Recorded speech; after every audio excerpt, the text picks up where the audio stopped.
Hey guys, what is up? SuperKmanrocks here, and we are here for my 2023 LEC roster review video. I'm very excited to make this one. The LEC has gone through a lot of changes in this offseason. I think we can debate as to whether or not the ceiling has been raised or lowered in the LEC, but you cannot argue that the potential of a lot of these teams has really just exploded out of the building. I'm incredibly excited to talk about them. If you are not familiar with my channel, first of all, hello, how are you doing? Glad you're here. But in these videos, in these little roster review videos, I'm going to be going over all 10 LEC teams from 1st place to 10th place in the summer split of 2022, talking about where they changed in the offseason and whether or not I think they moved in a positive direction or a negative direction. Obviously, I do put out a lot more analytical content as the year goes on. I will be putting out a power rankings video, not only for the LEC, but for all 4 major regions as we get closer to the start of the season for all of them. But for now, I just wanted to do a more broad video kind of talking about whether or not I think the orgs are making good decisions or bad decisions. I already did this video, but for the LCS, if you are interested in that analysis, you can click on the video that's up in the iCard right now. I highly recommend you check that one out. That was an hour and 40 minutes of awesome content for LCS fans.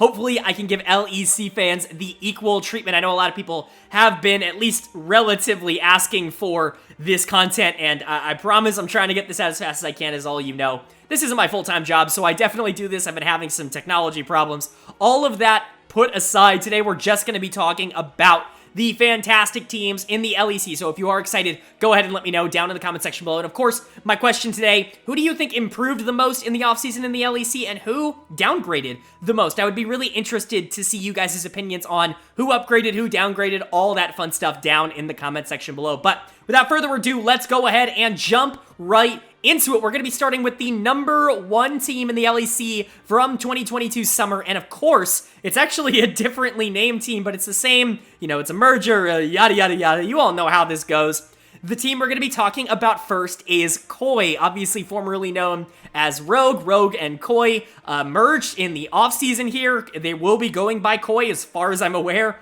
in the LEC. I don't think this is like a Victory 5 and Ninjas in Pajamas situation in the LPL. I think they're actually going to go by Koi, and I'm really excited to talk about this roster. It's not the best start in terms of things to talk about. It's actually very similar to what we had with Cloud9 in the LCS when we started talking about them. Rogue did finish in 1st place last split. They were very good at Worlds. Easily the best Western team at the World Championships, and they really didn't make a lot of changes. You're returning 4 members just like that Cloud9 team did, in Malrang in the jungle, Larson in the mid lane, Comp at AD carry, and Trimby at support, but you are swapping out top lane. I should let you guys know what you're seeing on the screen right now for those of you who aren't familiar with my videos.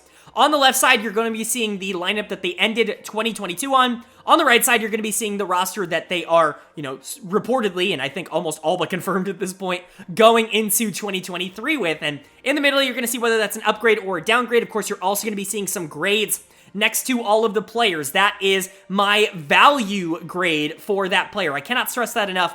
These are not grades that just inherently talk about how good the player is on the Rift. There are some players that can have higher value than other players because they offer more flexibility. Perhaps they're cheaper, perhaps they're not an import, or perhaps they're younger and could potentially grow into something bigger.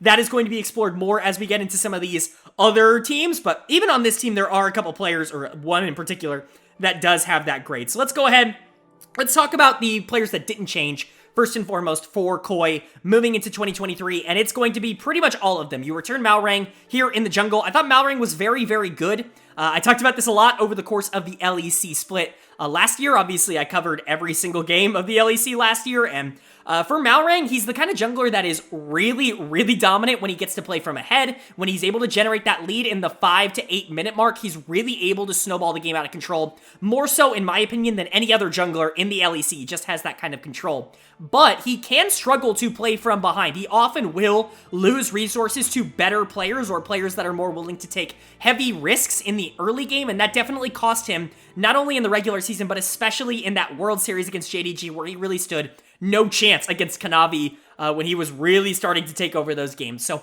something to consider with Malrang. He's going to be one of the best junglers in the region. He's probably a B plus caliber player, which means for me, he's going to come in at a B grade because he does take up an import slot. And I know a lot of people are going to say import slots shouldn't be as heavily detrimental in the LEC as they are in the LCS because import slots aren't nearly as crazy and must-have in the LEC. You're usually only going to see one or so on an LEC team, and for that, typically I'd agree, but the philosophy stays the same of if you're looking at two players and they are of completely equal skill, one of them is an import and one of them is European, the European player simply has more value because even at the end of the day, if the import slot isn't nearly as restrictive in the LEC because there's less imports, it doesn't mean that that import tag is a benefit in any way. There is no way that that import tag helps you in League of Legends. And so for Malrang, unfortunately, he's probably on that B plus B kind of line for me because he's probably a B plus player in terms of how he plays, but he can have games where he's much worse than that. Of course, he can have games where he's better than that, but the value of his import slot also brings him down a tad bit. He settles on B. Really, I would say the ranges are kind of there. A range is there, B range is there, C range is there. The difference between B plus and like B and B minus, they're really not all that big. So I wouldn't sit here and, you know, I don't want to start a flame war over those specific minutiae in the comment section, but Malrang's a good player. Definitely understand keeping him. You bring back Larson here in the mid lane, a really steady, really consistent mid laner in the LEC. I've been seeing a lot of praise for Larson, a bit, you know, little too much for my taste. I've been seeing him in the top 2, top 3 mid laners in the region conversation. It's just not the player he is. No disrespect to Larson, but he's not the kind of player that you can slot on a lower tier team and have that, you know, have him be the guy that really carries them across the finish line. He and Koi or Rogue are a perfect combination together. Rogue is better because they have Larson. They have a mid laner who's willing to give up resources but can still carry in the back half of games. And Larson is better for having Rogue around him because he has carry players. He doesn't have to take on that carry player kind of mentality that he's just not really all that good at. And so I think this match is really made in heaven. I think both, you know, team and player make each other better in this case. And I think that's a benefit for Larson, but he's not on the same level as players like Caps or Perks or VTO, in my opinion. Now, obviously, there are going to be arguments about that. Some people are going to want him at an A-, and I understand that. He really has been incredibly successful. I just don't know if you take him out of this amazing system if he's like a top 2, top 3 player. Is he a top 10 player in the league? Maybe. Like, he really could be on that mark, but mid lane in the LEC is just a very exclusive crowd, and so for me, he comes in at a B, almost a B+, very, very close there, but kind of in that range. Comp coming in at an A-, staying in the bot lane here. He was simply the best AD carry in Europe last year, and that took me by surprise. I think it took a lot of people by surprise, although I know it took a lot of people not by surprise. There were a lot of people that knew Comp was a very talented player, but he just never really showed it in the LEC before this stint.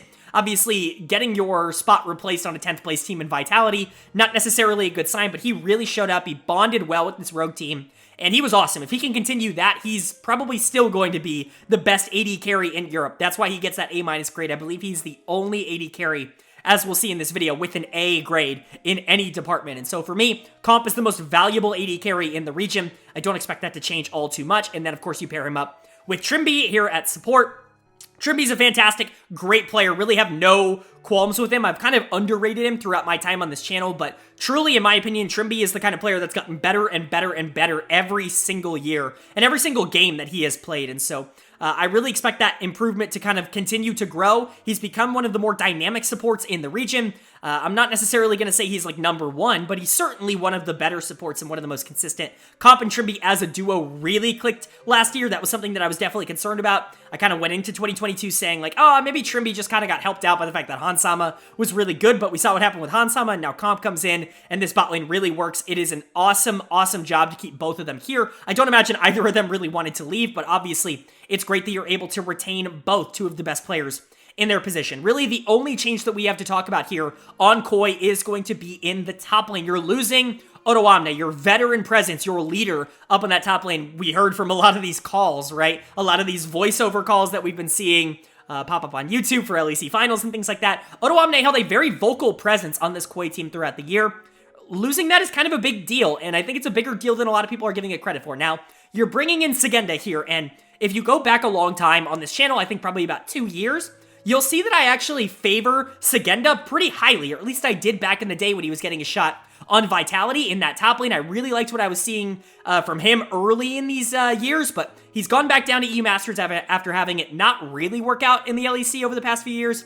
And I'm gonna be honest, like, I watched a lot of his tape over the course of the year. I wasn't super impressed with what I saw. I thought he was fine. He certainly was a very good top laner, but I don't know if this is like, oh, I just got first place and I'm losing my star top laner. This is the direction I need to go. And yes, he offers you a little bit of upside, because if you can unlock the potential that Sagenda has been showing for 3-4 years now, that's going to be awesome. But I really don't think he's like performed to the level that a lot of people are going to expect from him day one for Koi. And so I have this listed as a downgrade for Rogue. I don't really, or for Koi, sorry, it's going to take some getting used to. I don't really see a world in which Sagenda is even remotely close to what Otoamne was able to offer day one. Now, obviously, it's not necessarily that simple. Sagenda could grow into the Otoamne role. I just don't know if I predict that. Obviously, if you watched my LCS video, the way I outlined the changes in the middle, upgrade are clear upgrades. Downgrades are players who I really don't expect to be on the same level and to make the team worse probably over the course of the year. And then there's also a middle. There's a change one that we'll get into later.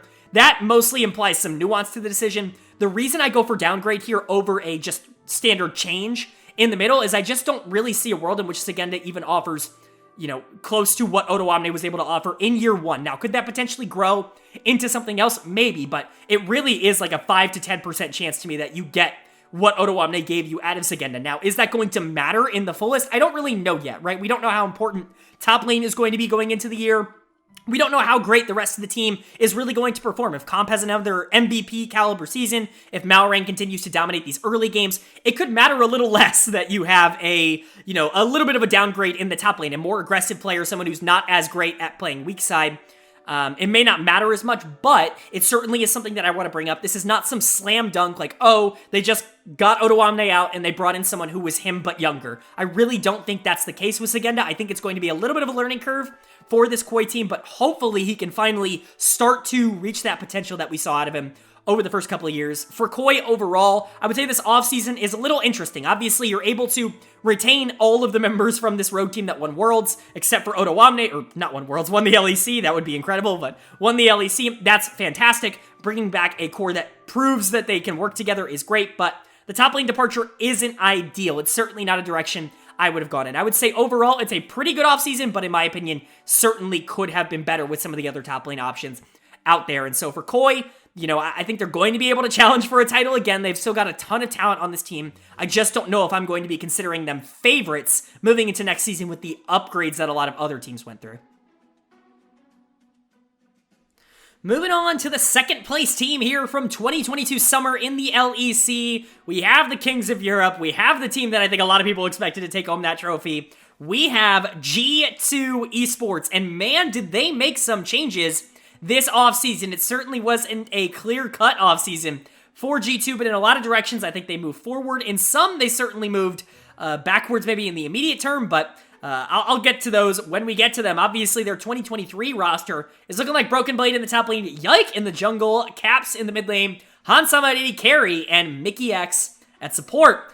Let's talk about the two members that are returning here in Broken Blade and Caps. I think these are the two objectively correct players to bring back now. Yankos certainly should be in that list, and man, Targamas absolutely should have been in that list. We'll get to that in a second, but I think generally speaking, Broken Blade, Caps, two players that I feel very comfortable about them bringing back. Broken Blade was the single best top laner in the LEC last year. In my opinion, he was my first team All-Pro. He really improved his consistency in his game. I think Broken Blade was someone who, if you followed the channel for a long time, has certainly been a hot topic on the channel, certainly a hotly debated topic in the comments section of my channel, because I've never really been all that high on Broken Blade, but I think last year was his best year as a pro by a considerable margin. This was someone who pretty much always struggled with the same things. He's very good with leads and with gold, but is a really awful weak side player, and just really could not play from behind, like was a bad player from behind, genuinely. And like I said, was a bad player without resources. He really needed to be the focal point of a team to really maximize what Broken Blade was giving you. But I think he really unlocked a different part of his game in 2022. He was a lot better on weak side. He was a lot better without resources, a lot more consistent in those matchups. Now, obviously, he's still going to be a better player with resources than without it. He's just a carry-oriented player. That is always who Broken Blade will be. But in this particular instance, I think last year really showed that he has grown a bit in that department, and it makes me feel a lot more comfortable about him staying here on G2. I very much questioned the fit with G2 Esports before last year. I don't have as many questions about him going into this year. He's still going to only be a B for me, because I need to see it for more than just 1 year, right? His last year was fantastic, but we've had 3 years in major leagues at this point to build off of and say, like, okay, maybe he's not that player all the time. I'm going to need to see it, especially with the roster that isn't quite as cohesive as the one they had last year. Maybe it is, just in different areas. You are also retaining Caps here in the mid lane. In my opinion, the most valuable and the best player in the LEC. I do think he had a little bit of a down year last year in the sense that he wasn't like objectively the best player in the league, but he was still pretty damn good and is still the most talented player in the LEC by a large margin. He's the only player across both the LEC and the LCS that I've given an A+ grade in terms of value. I really think he's that kind of a difference maker. Any team in the league would cut off their right arm to have Caps. It really is the end of the story there. I don't really have to go into it too much. I expect him to be either the best mid laner in the region or at worst like top 2, top 3. There really is no floor for Caps, and there especially is no ceiling. This is a player who just 2 years ago we were talking about potentially being a top 5 player in the world, not in the LEC, in the world, and so that's really what you get with Caps if he can get back to that form. It's gonna be fine.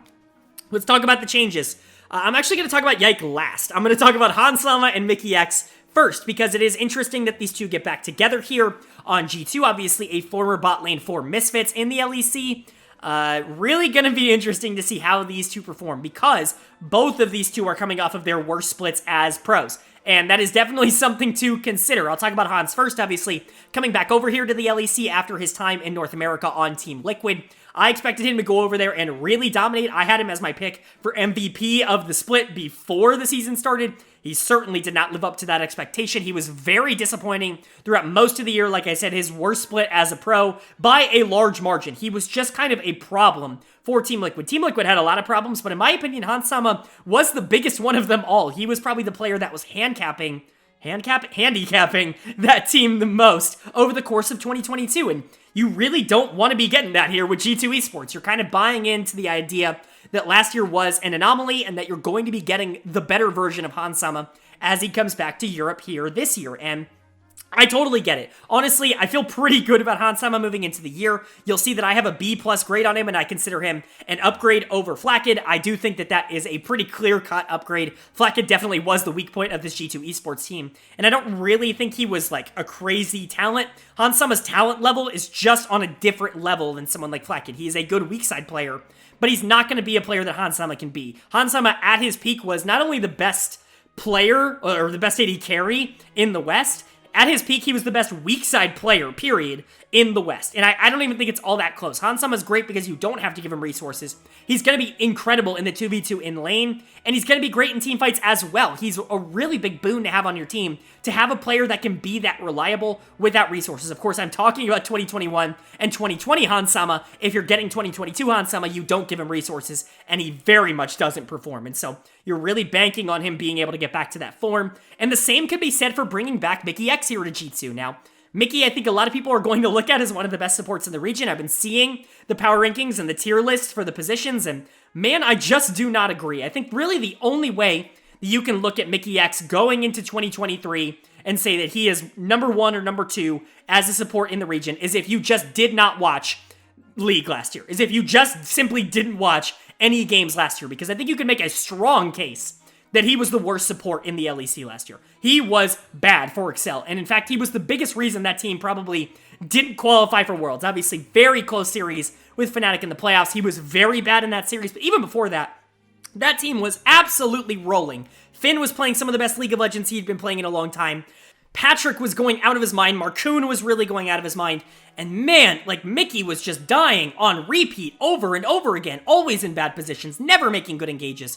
You're banking again on the fact that that's not the Mikyx that you're going to be getting in 2023, but I think a lot of people are underestimating how bad he was last year. I think going from Targamas to Mickey is not purely an upgrade like a lot of people would think. Last year, Targamas was leaps and bounds better than Mikyx. I don't even think that's really up for debate. Let's not forget, you are losing a player who just set the assist record in the LEC, like, of all time. That's pretty freaking good, and so for Targamas to be leaving here for Mickey to come in, I have it listed as a change because even if I do think that just looking at it from last year, this is a downgrade, you'll see that the value considers this a downgrade as well. I have Targamas as a higher value player here. I still think that Mickey could get back to that form. I mean, we were talking about him before last year as one of, if not the best support in the region, maybe behind Kaiser. And he can get back to that form. He's on the org that brought him that success in the first place. If he can hit that again, maybe feel more comfortable with Hansam on the bot lane, then Patrick, maybe things at G2 just work better than they do at Excel. Like, whatever ends up happening here, I do think that Mickey has the opportunity to reclaim that top spot. But going into the year, it's just a very difficult thing for me to predict that he's just simply going to turn it back on. And so for me, it's listed as a change, but I definitely understand why you make the bet. If it were me, I would have kept Targamas, and I just would have simply moved forward, but it is what it is. I think you could make a different argument for the jungle position here. You're moving on from your longtime jungler, one of, if not the greatest jungler in LEC history in Jankos, and you're moving on to a young, unproven rookie here in Yike. And I kind of love it. I have it listed as a change here because Yike's just not going to be Jankos day one, but I don't think they're expecting him to be Jankos day one. Do I think Yike could be Jankos by, the end of summer? Maybe. Yike's a really good player. I really enjoyed watching his tape down in the ERLs. I really think that he's the kind of player that can really take over a game. That's something that Jankos kind of doesn't have. He's that more supportive jungler, and yeah, he can carry a little bit, but it's not really his MO. He's going to be the one that's going to be trying to generate leads for his laners. Yike is a little bit more on the gas in terms of how he plays the game, or at least how he's played it so far. I think that could really help this team with Hansama potentially being a more passive-oriented bot lane here with Mickey X. You have a player like Broken Blade that you could really link up with and try to create a lot of these aggressive plays. Early, Caps is going to be whatever you need him to be. He's the best carry player in the LEC. He's probably the best supportive player in the LEC. Whatever you need out of Caps, he's probably going to be able to give you. I think Yike is a very interesting addition here, and I definitely understand why G2 was so intrigued with bringing him in. Now, do I think this is going to make them a better team in 2023 than having Jankos? I don't know. It's a very difficult question to ask. That's why it's listed as a change. I don't think he'll be as good as Jankos day one. I think he offers a different playstyle. Obviously, his value is a little bit lower just because he hasn't shown it at an LEC level. But man, the potential with this kid is absolutely through the roof. And that means the potential for this team to even be better than they were last year is definitely there on paper, especially if you're getting an upgraded bot lane here with Hans and Mickey. You know, if you still get Caps and Broken by playing like they did last year, and if Yike comes in and is really that X factor, that spark that pushes this team over the edge, I could see that being a possibility. I'm not saying it's likely, but I'm definitely saying it's on the table. How did G2 do this offseason? Well, they did interesting. They take a lot of risks with this roster moving into 2023. I could see a world in which everybody works, in which Hans and Mickey play just like they did in 2020 and 2021, or even back on the Misfits days, and prove that they're still one of the best bot lanes in Europe and in the world. I could see Yike coming in and really being that guy. I could see Broken Blade, really solidifying himself as what he was last year, this hyper-consistent top laner that can play pretty much anything and adapt to the team. And obviously Caps is Caps, but on the flip side, I could see this not working out at all. If you get 2022 Hans and Mickey, that bot lane's going to be pretty disastrous and one of the worst in the league, quite frankly. And Yike is just not Jankos. And if you're expecting that more supportive style of players like Broken Blade and Caps can't really deal with the fact that they're going to be losing resources to their jungler a tad bit more, I can see G2 definitely struggling out of the gate. It's going to be an interesting watch no matter what, but overall, I have to give G2 kind of a wait-and-see approach in terms of how their offseason went. There's a chance they're better, there's a chance they're worse. It's really going to be how this team gels on the Rift. I'm just really, really excited to see how this team moves forward from what was, in their case, a tumultuous 2022. Moving on now to the third place team from the 2022 Summer Split. It's certainly an interesting one. We're moving away from our finals teams, but we're sticking with the Worlds theme. As coming in third place, a team that really underperformed in the regular season, really turned it on when it mattered the most. Of course, I'm talking about Fnatic. It's certainly an interesting dichotomy that Fnatic has going into 2023. They only make a few changes, but those changes are the entirety of their bot lane. So let's go ahead and talk about what Fnatic's going to be looking like for this upcoming year. Spoiler alert, as you can probably see from the graphic, I'm not nearly as all in on this team as a lot of people on social media seem to be. I'll talk about that as we go along. But of course, their 2023 roster is looking like Wonder in the top lane, Razork in the jungle, Humanoid in the mid lane, Reckless at AD carry, and Rux at support. As per usual, let's start off with the members that are returning. Let's talk about why I think Fnatic might be a little bit overhyped, especially based off their recent performances. And I think a lot of that, I don't usually go out of order, but a lot of that for me is going to start with Humanoid in the mid lane. I have him as a B+ grade. I've been seeing a lot of people consistently put him as a top 2-ish mid laner in the LEC now. He certainly played like that at Worlds. He played like that in the playoffs when those games really started to matter. Humanoid turned it around, really started to step up and play at his absolute peak. But we cannot write off the fact that not only last year, but consistently over the course of his career, Humanoid has been a player that has consistently underperformed in the regular season. He is the kind of player that really doesn't seem to put in a ton of effort. Obviously, I'm not going to talk about, what players are or aren't putting in effort-wise because I'm not in the building. I have no idea, but this is a player who plays very differently in the regular season than he does in, the playoffs and especially at Worlds when Humanoid really kind of took off and played some of the best League of Legends he played all year. I'm giving him a little bit of the benefit of the doubt here because I'm giving him that B+ grade. And if you're looking at the entirety of 2022, Humanoid was certainly not a B+ player. I talked about it at length on this channel. In the regular season, he was the reason Fnatic was losing. I actually talked about it a ton. I was really worried this team wasn't even going to make playoffs. They had to go 3-0 in the final LEC week in order to make playoffs. They do just that, and they secure their spot. They then go on to reverse sweep Excel to even make it out of the 5th, 6th place game. They take care of Misfits handily. They take care of Mad Lions handily. They are able to punch their way to Worlds, and obviously, they do make a splash at Worlds. Humanoid's fantastic in the play-in stage. He's really good in the group stage as well, even if Fnatic really isn't as competitive as they were in the play-in stage, but Humanoid as a player needs to show that he can do that over the course of an entire year. If you're getting the regular season Humanoid from 2022, that is not a B+ player. That is a C+ player at best. He was a nuisance for Fnatic last year. Now, I'm not expecting him to be that bad, especially because he did show that he can play at a top-tier level. And introducing a player like Reckless to the team, I doubt Reckless as a personality is going to let Humanoid take games off in the LEC, but it is something to keep in mind that this was a player that, yes, he did turn it on for the second half of last season, but we can't pretend like he was always there. He was a problem for a lot of the year. Razork is kind of in a similar boat. I think you can make a real case that Razork was the playoff MVP for Fnatic in the LEC in particular. He was great in that playoff run. Razork, though, is the type of player that really benefits from having a great mid laner. We've really seen that as a trend throughout his career. Obviously, he had VTO on Misfits. Comes over to Fnatic when Humanoid is playing well. He looks fantastic. He's really able to exploit the map. He's able to exert pressure on the enemy jungler because he has that push in the mid lane, and that's always going to be beneficial for a jungler, but Razork especially knows how to take advantage of things like that. But when Humanoid lost, when, we had a running joke on this channel over the course of the year that if Humanoid didn't die before level 5, then Fnatic probably won the game, and for the most part, that was true. Humanoid died before level 5 in 8 games in the regular season, and it felt like they lost all 8 of those. Razork, when he gets that opportunity to play aggressive because his mid laner is playing well, is a very good player. Now, you'll notice I don't have a B+ grade on Razork. I honestly think the quality of jungle play, in particular in the LEC, is a tad bit lower in hindsight, especially rewatching a lot of tape for this video.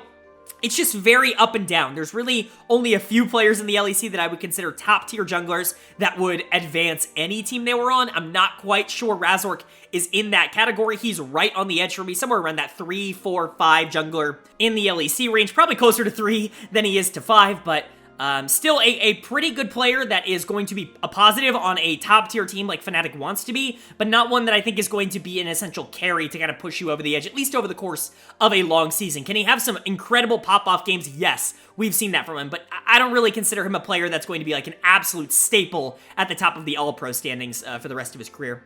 Wunder, on the other hand, in the top lane is really interesting because I think a lot of people look at Wunder lower than they look at Razork and Humanoid, but to me, Wunder actually showed a lot of really good flashes over the course of the regular season. Now, was he consistent? Absolutely not, but the games he was able to get ahead in, he actually looked pretty phenomenal, and I really, really like that from a top laner. He's not a player that is going to squander a lead. When he is able to generate that lead, he's often able to make a lot of use of that in the late game, especially on his signature champions. Obviously, the Gragas comes to mind, but there are a lot. I mean, Wunder's champion Ocean, so I'm not really too worried about Wunder in the top lane. Of course, he can play a little bit over-aggressive at times, especially when he doesn't have jungle attention on the top side. He can definitely get into a spot where opposing jungle attention can be a little bit of a problem, but for the most part, Wunder is a boon to have as a top laner in the LEC. He's one of the best players in that role in the entire region, and I think last year we're going to be looking at as relatively a down year for Wunder because I still think his talent level is above what he showed last year, and to me, he was still an all-pro top laner last year. I think he can get back to being potentially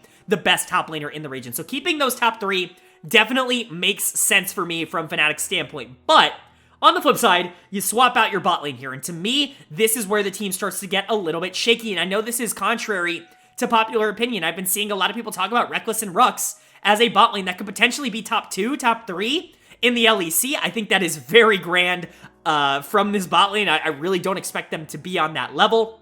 Of course, everybody knows Rekkles is one of my favorite players of all time, if not my favorite player of all time, but it's not like he's coming back in the peakest of forms of all time that he's ever played, right? Ever since he left Fnatic, he went to G2, he had a little bit of a down year, enough so where teams weren't really willing to risk buying him out of that contract on G2 to have him come in. K-Corp ends up doing that. He goes and plays for K-Corp in the LFL, and honestly, that entire team was a little bit disappointing over the course of the year. I know we talked about them as one of the premier organizations, and obviously they still played well, but they weren't dominant. This was not an incredibly crazy team in France the past year, and Rekkles kind of performed like that. He was very good as an AD carry, but he's not someone who I'm sitting here looking at him going back to Fnatic, looking at him hopefully getting his groove back, saying that he's in the best form that he's ever been in. In fact, right now I have Rekkles as a B grade. I think he probably played lower than that over the course of the past few years. This is a little bit of the benefit of the doubt because it's Rekkles coming back to Fnatic. It's the greatest player in this organization's history coming back to the team. It's a big moment, but from day one, I do think he's going to have to play a little bit of catch-up, and it's really unfortunate for me, but he's replacing who was probably the second best AD carry in Europe last year in Upset, who was fantastic for this Fnatic team. I know we can talk about all the problems that Upset quote-unquote caused while being on the team, but I don't think you can really make a case that Upset wasn't the best player on this team by a large margin for a majority of 2022. Now, obviously, Humanoid and Razork really stepped up when it mattered the most in those clutch moments in playoffs and then at Worlds, but Upset for 90% of 2022 was Fnatic's best player. To lose him is not an easy loss to have. I have him as one of the few A-graded AD carries in the region. In fact, there are only 2, Upset and Comp, and Upset doesn't even have a team right now. And so to go from that to Rekkles, I think is a little bit of a downgrade in the short term. Now, can Rekkles get back to that point? You gotta hope so for Fnatic's sake, but honestly, you're here for my analysis, so I might as well give it. I don't expect him to be that. I think he's going to be somewhere in that range of like 4 to 5 in terms of ADCs in the LEC, and that's fine. You can win around a player like that, but it's definitely a little bit of a concerning decision to go from a player that was, at times, the #1 bot laner in the LEC to Rekkles, who doesn't really have this big upside. He's just a very good veteran leader, can maybe corral the players a bit better, get them to play a little bit more aggressive in the regular season, a little bit more locked in. But even on top of that, you're also replacing your support here. You're going from Hylissang to Rux, and I'll be the first to say Hylissang is coming off of the worst year of his career by a long shot. Him and Mickey were both bad last year. There's really no other way to put it. I've been seeing people put Mickey and Hilly as the 2 best supports in the region. Those people did not watch the LEC in 2022. I can't say anything else other than that. Those 2 players were hindrances.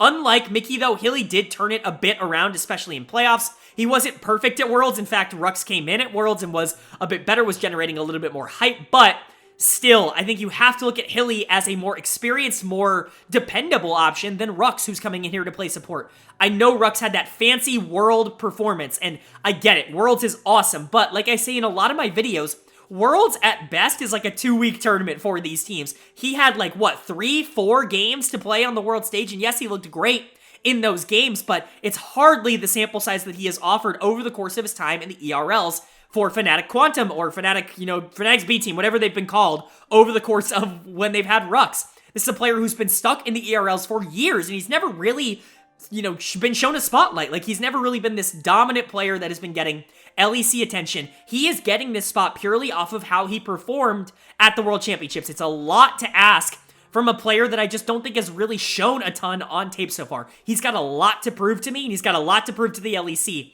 I do think this bot lane could be a little bit of a hindrance for this Fnatic team going into next year, but Rux is the kind of player, hopefully, that you can get that form out of because he's on a top organization with some of the top coaches in the world. You've got a player like Rekkles who just won't settle for, good enough. He's the kind of player that will be vocal. Wonder in a similar boat. Hopefully you can get Razork and Humanoid to buy in as well, and this Fnatic team can be really good. However, I do think I'm lower on them than the majority of people are going to be going into the LEC. A lot of people are talking about this as a surefire Worlds team, as a top 3 seed from Europe, and I don't know if I'm on that boat right now. There's a lot that has to go right for this roster in order for them to meet those expectations. Not only do Humanoid and Razork really have to step up and be the kinds of players they were in crunch time all year long, you've got to get a better Wonder than you did last year, even if I do think he was a little bit underrated, and Reckless and Rux simply have to work out. They have to, at the very least, be as good as Upset and Hilly were last year in order for this team to push for a playoff spot, or not a playoff spot, for a world spot, because you have to remember this team was very close to not even making playoffs, let alone worlds. So my expectations are a little bit tempered for this Fnatic roster, but, you know, if everything clicks, I can definitely see a world in which all of the dreams of Fnatic fans do come true. That's going to do it for our top 3 teams, but remember, last year was a little bit special when it came to the LEC. We actually had 4 teams go to Worlds, and so it's finally time to talk about our final Worlds representative from 2022 from the LEC, and that, of course, is Mad Lions, the former Kings of Europe, the 2021 champions of both spring and summer. Definitely had a little bit of a tumultuous year in 2022, some ups, some downs. They looked fantastic in the regular season, but really fell apart in that playoff run. Were never really able to make the noise that they wanted to, especially at Worlds in the play-ins, where they were eventually ousted by Evil Geniuses in that best-of-5 series. So they go ahead and make quite a few changes, and I do really think it's up to interpretation whether or not this team got better or worse. In my opinion, pretty clearly got worse from last year, but let's go ahead and talk about the pieces that they're going into 2023 with. In the top lane, they're bringing in Chasey. That's a really interesting addition. I'm really excited to talk about that. Elyoya and Niski stay in the jungle and the mid lane, and then you bring in Carzzy at AD carry and Hylissang at support. We talked a bit about Hylissang already, but we're going to get into him in a little bit more detail in terms of how he's going to play with this Mad Lions team moving forward. But of course, as per usual, let's go ahead and kick this off with the 2 members of the team that are returning here in Elyoya and Niski. I think if you're going to return 2 players from 2022 Mad Lions, yeah, I get it. These 2 make sense. Elyoya, absolutely. He is the most valuable jungler in the league, in my opinion. No question. There was no bigger example of that than how this offseason ended up going. Pretty much every team in the LEC was bidding their hearts out to try to get Elyoya on the team, but Mad Lions ends up not wanting to sell, feeling like they can still put a competitive roster around Elyoya, and while I don't agree that they were super able to accomplish that, I understand the sentiment, right? I think a lot of people on social media were really upset with the Mad Lions organization for not letting Elyoya explore his options, but when it comes down to it, as long as Mad Lions is trying to win, there really is no better jungler to try to win with than Elyoya. You don't just want to give away a player like that unless you really feel like you're not going to be able to get anything out of him being there. And Mad Lions definitely still feels like a team that is trying to push for one of those world spots. So keeping Elyoya here, super big win for this organization, in my opinion. He is the best jungler in the league, and he will probably continue to be the best jungler in the league for a little while. He's really the only carry-oriented jungler at the top of the standings, in my opinion, and Mad Lions is going to be incredibly happy to have him. You pair him up with the 2022 Summer MVP here in Niski. Not only did he win it in the actual awards, I said I would give it to Niski as well. So to give you a little bit of kind of an idea of where I see Niski as a player, I have him as a B+ grade. Now, do I think he is going to be as good in 2023 as he was in 2022? No. Quite frankly, I'm going to be direct. I don't think that he is that kind of player. I think 2022 was a perfect storm for this Mad Lions team and for Niski in general. I think he played the best League of Legends of his career in a meta that perfectly suited him, and I just don't expect him to be an MVP caliber player moving forward. So that's why he's not exactly in the A tier, but he is still a top tier mid laner. There are a lot of those in the LEC, somewhere around that 3 to 5 range. I talked about it a bit earlier with players like Larson and players like Humanoid. I think he's definitely in that conversation with players like that. Understand completely bringing these 2 players back. Of course, Niski, a more supportive mid laner, someone who is actively willing to sacrifice his own lane, his own leads in order to get everybody else on the map ahead. That can really be fantastic when you have a lot of carry-oriented players surrounding him, and I think that's what we had last year with Unforgiven and Elyoya kind of surrounding this Mad Lions team. It's going to be a little bit different with Carzzy coming in the bot lane, and I'll get to that in a second, but for the most part, Elyoya and Niski staying here I think is a positive for Mad Lions overall. Let's go ahead and talk about the changes, though, starting in the top lane here. Armut's leaving. Armut's kind of been here a while. He's been a little bit of a staple over the past 2 years as this Mad Lions team has really risen to prominence, but definitely had a down year last year. If you could, criticize one member of Mad Lions over the course of the entire year, it is for sure Armut, who definitely had moments where he just wasn't a very good top laner, a very volatile top laner in that role. So you're trying to get a little bit more stability and potentially a bit more upside with Chasey coming in here to play top lane. Now, I've seen a lot of hype for Chasey coming in here. He played for X7, obviously, in the ERLs, in the NLC, which I think is certainly not the most dominant of the ERL regions, but certainly had some players around him, was definitely given an opportunity in order to play, and I don't know. The verdict is out there for Chasey. I think this is the kind of player that really could grow a lot in the LEC. I think he has pretty strong upside, but I would be remiss to tell you he's going to be one of the top laners coming into the year. I actually see him in a very similar boat to a player like Sagenda, who I think does have that upside that really could grow into being one of the more interesting top lane players in the LEC, but I certainly don't think that's going to be a day one addition for Mad Lions. You're losing Armut, losing a bit of volatility there. Chasey's not going to give you that volatility. He's actually hyper consistent. I just don't know if he's got that carry mentality to go out there and dominate games in the same way that Armut, theoretically could. I think it's going to be better overall to have a player like Chasey. That's why I'm listing this as a change. I think for the most part, this is going to be an upgrade because not only does it give it a bit of potential in that role that Armut was probably a little bit capped out at, but I think the overall floor of this team has risen a bit with Chasey kind of being there. And so generally speaking, I think this is a good move from Mad Lions. I just don't know if I'm on the same kind of hype train that a lot of the other league community is about him coming in and immediately just being a big upgrade. We know we have a couple of top laners coming into the league this year. That position had a ton of turnover in the offseason, and I just don't know if I'm on the same train that this is going to be a miraculous class that everybody in here is B level value. I have Chasey at a C+. I think that's relatively accurate. It's going to be around the same level as a player like Sagenda and a lot of the other rookies that aren't proven prospects.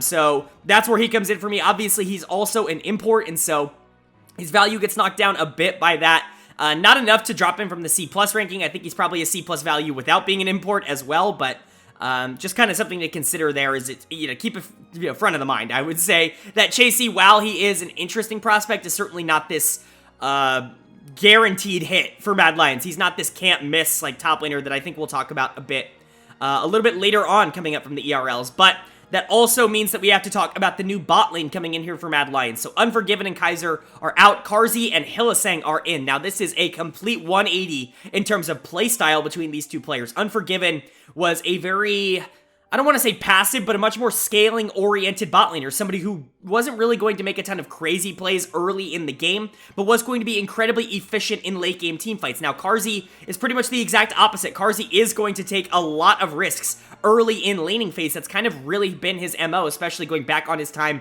with Mad Lions. Before last year, he was a player that was very willing to try and generate leads in the bot lane in those 2v2s. It's the reason I liked him so much as a player back in 2020 and 2021 is because he was willing to take a lot of those risks, and I don't think there are a lot of bot laners out there that are willing to do that. Unfortunately for him, in 2022, those risks did not work out. Him and Labrov did not have the same kind of chemistry on Vitality that anybody would have wanted to see out of those two players, and so he had a very, very bad year. He's coming in here back to Mad Lions, a very kind of bold pickup from this team. They're losing Unforgiven, who I actually thought was a top 5 player in MVP voting last year in the LEC, a top 3-ish AD carry in the LEC. Very surprised to see this team not only let him go, but for him to go to North America and play an academy. I think he's a much better player than that would entail, but for the most part, bringing Carzzy back here is definitely going to be a downgrade, in my opinion, if you are looking at what they offered in 2022. Now, if you're going to be kind of rehabilitating Carzzy's image over the course of this year, you're going to try to get him back on the track that he was with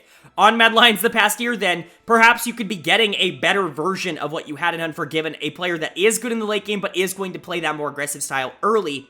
And I think if you're looking for more aggression in the bot lane, if that's the reason you want to make a change, then I totally understand the support swap here as you're going from, in my opinion, the best support in the league in Kaiser to the most aggressive support in the league without question in Hylissang. Now, two very different playstyles. I think Kaiser is actually just incredibly good at every facet of the game. He's a very good laner, he's a very good roamer, he's a very good team fighter, a very good shot caller. Just, he's got it all, and he's probably the best support in the West, pretty much no question, in my opinion, especially last year. I'm very high on Kaiser. I've been very high on Kaiser for 3 years now. He's just awesome. And so to go from him to pretty much anybody in the league is going to be a bit of a downgrade, but Hylissang is a very intriguing addition, and most notably, Carzzy Hylissang as a bot lane is a very interesting option for this Mad Lions team, because the aggression that this bot lane is probably going to be brought in to show is incredibly high. Both of these two players are players that are willing to take crazy risks that may or may not work out in order to further their game. Hylissang has been known for that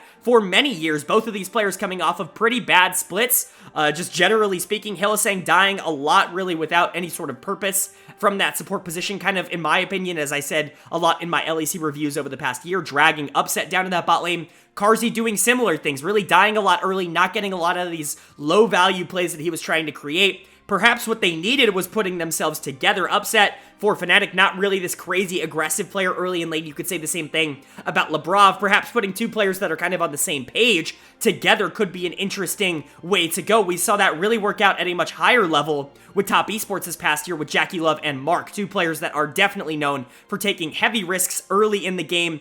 They really were kind of struggling on their own to play with players that didn't exactly have the same playstyle. You bring them together for Top Esports and that bot lane really moves forward. You're kind of hoping for a similar thing here with Mad Lions, but it is a lot of hope, because if you're just looking at what Hylissang especially offered you last year, it's nowhere near what a player like Kaiser was going to be able to give you. So to go from Kaiser to Hylissang, it's definitely a downgrade in the short term, but I can definitely understand the ideology of getting rid of two more passive players, quote-unquote passive. Kaiser's not passive. He's just, not Hylissang, right? When you're comparing anybody to Hylissang, they're going to be more passive. You're getting rid of Unforgiven and Kaiser, bringing in two dynamos in that bot lane to hopefully kind of spark your early game, try to create a lot of panic in the bot lane, give Nisqy a target to roam to, give Elyoya a lane to play to. Perhaps Chasey can be this more weak side top laner that can play a little bit, safer up in that top lane than someone like Armut could over the past year. I get the idea of what Mad Lions is going for, but at the end of the day, you are dropping off a lot of raw talent in order to make this work. You're losing the best support in the league. You're losing probably the best up-and-coming AD carry in the LEC. There are a lot of concessions that I think you had to make in order to go all in on this playstyle, and I'm really not entirely sure it's going to work out. Can this be a top 4 team in the LEC next year? Yes. If Elyoya and Nisqy really still click in the same way that they did over the past year or so, then I really don't have a lot of questions that this team is going to be at least competitive for one of those top 4 slots. But everything else on this team is a pretty big question mark for me, and they're going to have to prove it throughout the year. Mad Lions, did they have a good offseason? I don't know yet. If they end up finishing 6th or 7th, the answer to that is probably going to be no. But if they are able to really gel together, if Carzzy and Hylissang do click in that bot lane, we could be looking at a much more positive outlook on this offseason after the year is over. Moving on to the team that now got 5th in the LEC in 2022 summer.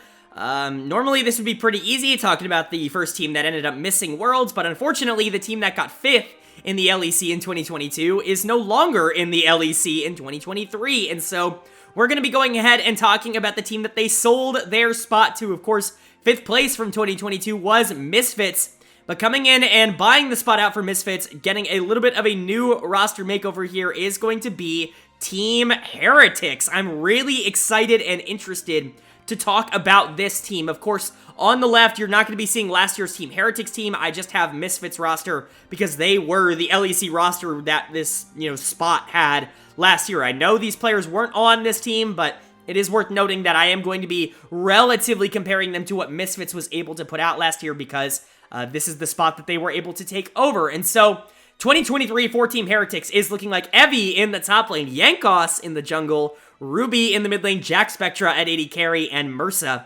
at support. Some really good things going on for Team Heretics here. I actually do like this offseason for the most part, and we'll get into why in a bit. I'm not going to talk about them in any, order like I have been the last time, because even though Mursa is technically a no change, he still is a change coming over here to Team Heretics from Misfits. So we're just going to go from top to support, kind of talking about where I think they did well and where I think there was some question marks here. But starting in the top lane, you are bringing in Evie here in the top lane. Obviously, LJL superstar Evie, he's been on DFM for years now, has made a name for himself on the world stage, but has looked really, really good domestically as well for a very long time.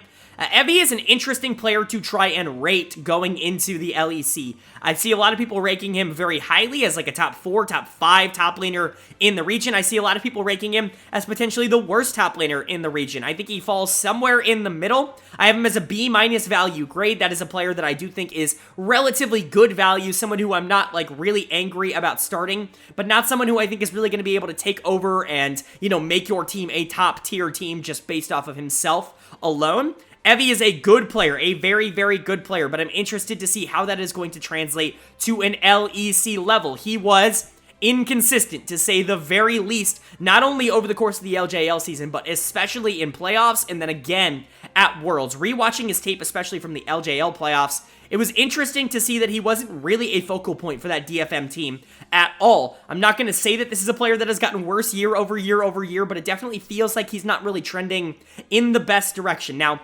obviously, you can hope that bringing him into an LEC coaching staff with, you know, potentially a bit more experience surrounding him, a bit better facilities surrounding him, can maybe bring out some of the best tendencies that he's been having over the past few years. Remember, this was the king of the LJL for a few years back in 2020 and 2021, so, you know, definitely not trying to disparage the talent level that Evie has, but it certainly is worth noting that he has not been the most consistent of top lane players coming into the year. So for me, if you're going from a player like Irrelevant to a player like Evie, that is a change at best. I think there's a real case to be made that this could potentially turn into a downgrade, but I think more realistically, they're probably going to be relatively similar in skill level. I like Irrelevant a lot as a player. I think going, you know, from Irrelevant in that spot to Evie is fine. I don't think that that's necessarily a negative at all in this case.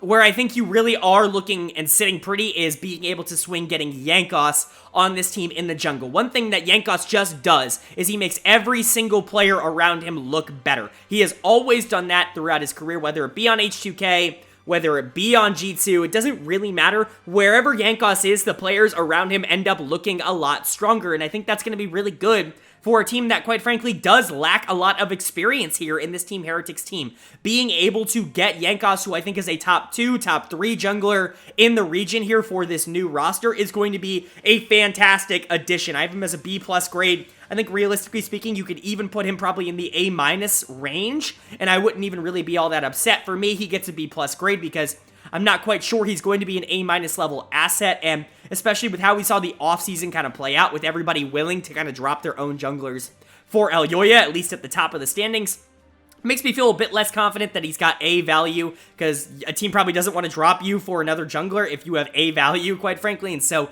he ends up getting that B+ ranking for me, but I'm very high on Jankos. I have been for a very long time.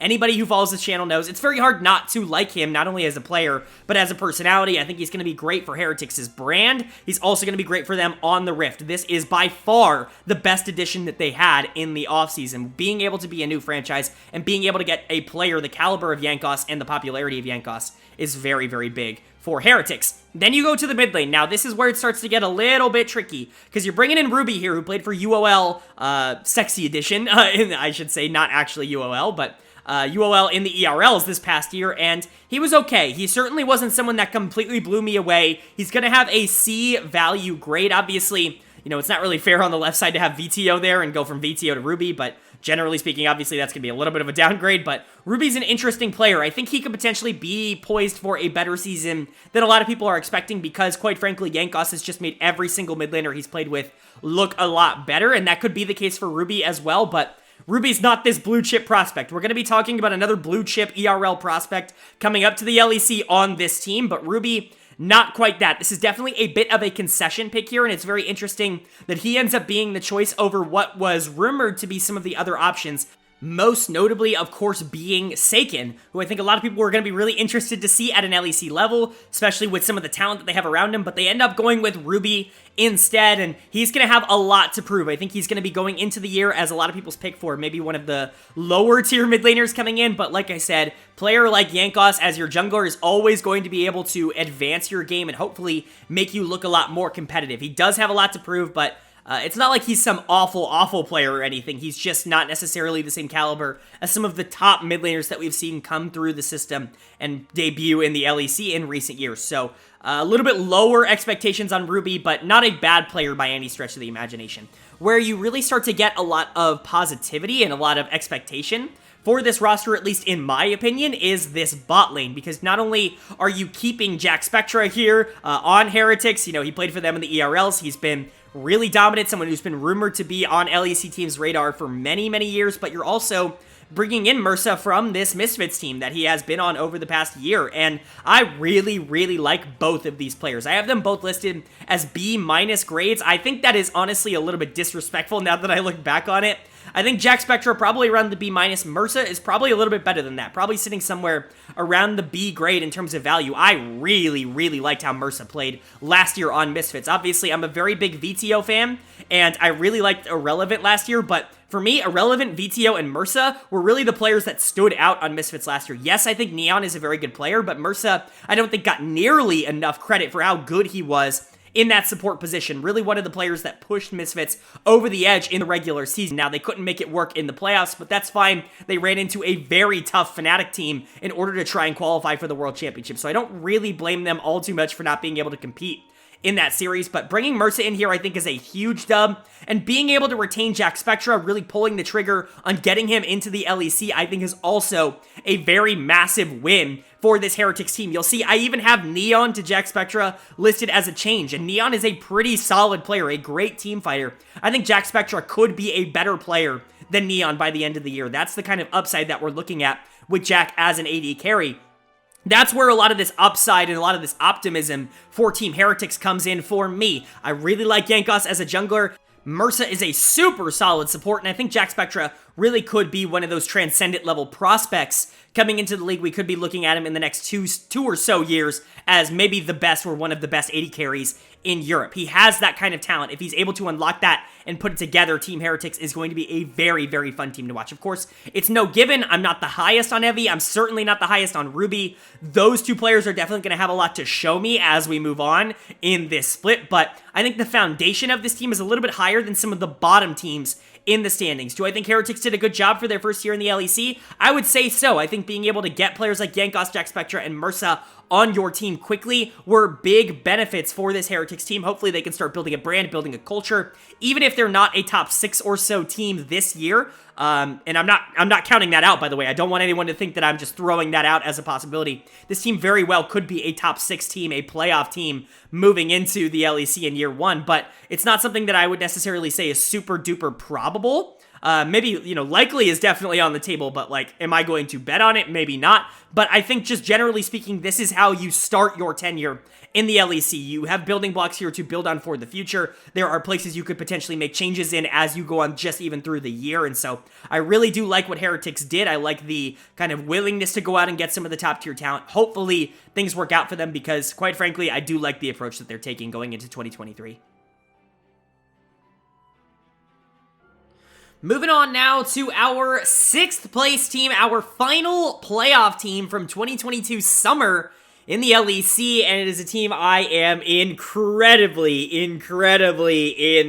excited to talk about. For my money, the team we're going to be talking about here is the winner of the offseason, and I think it isn't even really all that close. Of course, coming in at number 6 last year is, of course, Excel Esports. Excel coming in at number 6. Man, did they make some moves. They were already really interesting last year. A lot of really interesting pieces on this team that really just didn't come together to create like a full, complete picture because they did have a few weak links. I don't think you can say they have any weak links moving into 2023. Their roster in 2023 is looking like Otowamne in the top lane, Xerxes in the jungle, VTO in the mid lane, Patrick in AD carry, and Targamos at support.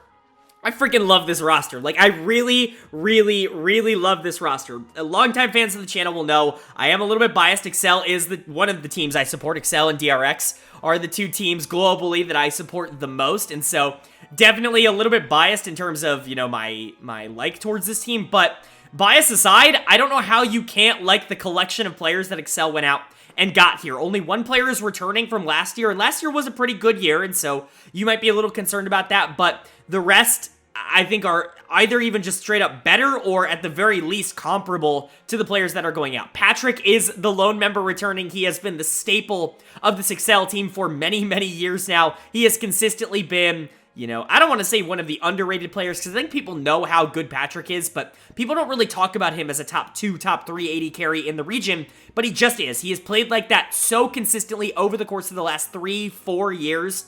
Pretty much the entirety of his time in the LEC, he has been one of the top tier AD carries. He is the single best team fighter that position has in the West by a large margin. That's really what makes Patrick a little bit different. I can see where people can get a little bit frustrated with him as a player because he's not the most aggressive AD carry in the early game. He's not really someone who's going to be able to generate these big 30 CS leads. He's not going to be consistently getting, you know, 1-2k gold up like a lot of other AD carries are in the league, but he doesn't really lose early game at all, and there's just simply no one who has the same level of positioning that he does towards the back half of these team fights. Comp was great last year. I still would take Patrick in the late game in terms of just that kind of part of the game. Comp's probably a better player overall because he's a little bit more aggressive in the early game, but Patrick is a late game carry monster, is just simply untouched in the LEC in my opinion in terms of skill level. He's going to come in as a B+ grade for me. I think there are times where he plays like an A caliber AD carry when he's got players around him that are able to put him in a position where he can just straight up win these late games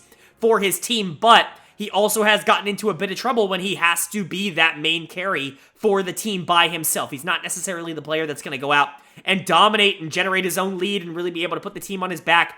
He does require a bit more assistance, I would say, than other, you know, players, maybe not only in his role, but like just generally speaking. AD carry by itself, I think, is a pretty tough role to just simply be the better player at, or at least it has been over the past few years. I think you definitely need a little bit more team support at a high level, but Patrick, if you do put him in a position where he can dominate and really kind of take over games early, he's going to be able to reward you with that. So keeping him, definitely understand that. He was the best player on Excel last year, no question. It was not even close. And you replace every single other player, and like I said, I think you either upgraded or at the very least just made a pretty neutral change in every single role. So let's talk about it going from top to support here, starting with odoamne in the top lane. He finally gets his LEC trophy with Rogue in 2022 summer. You feel incredibly excited for a player who's been around for years. This is his 8th year in the LEC, and he's now coming over to Excel. This is a proven player that is going to make your team better. He has done it with basically every single roster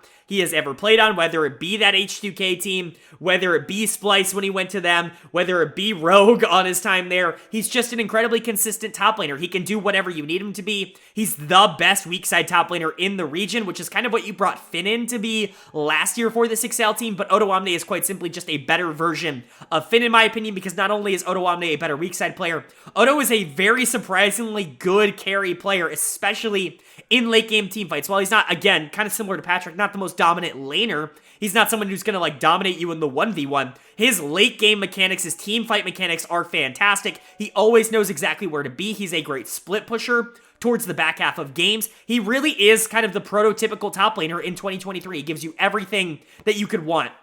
I think realistically you can make a case that he is in the A range in terms of his value, but for me he comes in at a B+.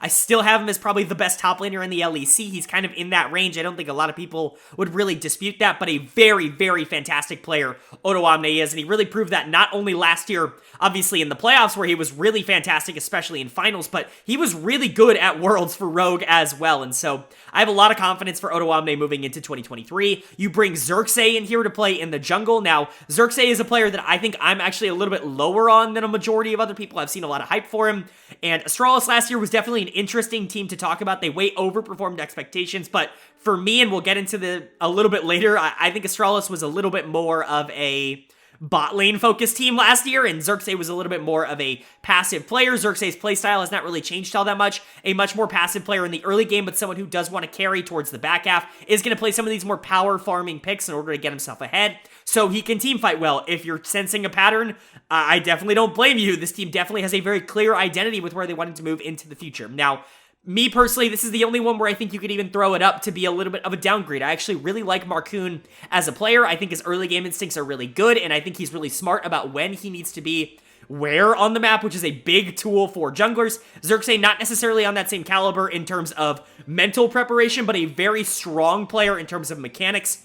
I think I have it listed as a change because I don't think it's really a downgrade. Xerxes is probably the same level as Marcoon. I just think Marcoon has the potential to be a lot better than a player like Xerxes, but of course, it's bigger than that. Xerxes is also a player that can take a little bit of a step back because he's not this super big, like, resource player in the early game. He kind of just wants to go do his own thing. That leaves a lot of these other lanes that do want a bit of resources. Most notably, we'll get to it, but the mid lane here, to be able to acquire those resources. Xerxes has shown over the course of his career more of a propensity to give up those resources for the rest of his team. I think if he continues on that trend, he's going to fit in really, really well here on Excel. Maybe not better than Marcoon, but at the very least, I think this is a change. Obviously, reuniting Xerxes and Ottawamne here from the Splice days, also a pretty, cool little wrinkle in this whole thing.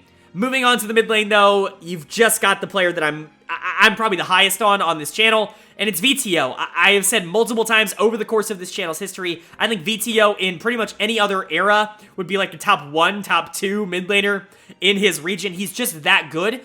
The problem is he's got to play with Caps, he's got to play with Perks, he's got to play with Humanoid. There are so many good mid laners in the region right now that VTO almost gets drowned out because of it. Also, he's not been on a top tier organization. He's been on Misfits, but I mean, I talked about this last year. His MVP run in spring was super deserved. He was fantastic over the course of that. And while he wasn't as dominant in the summer, he still was the best part of a Misfits team that way overperformed their expectations.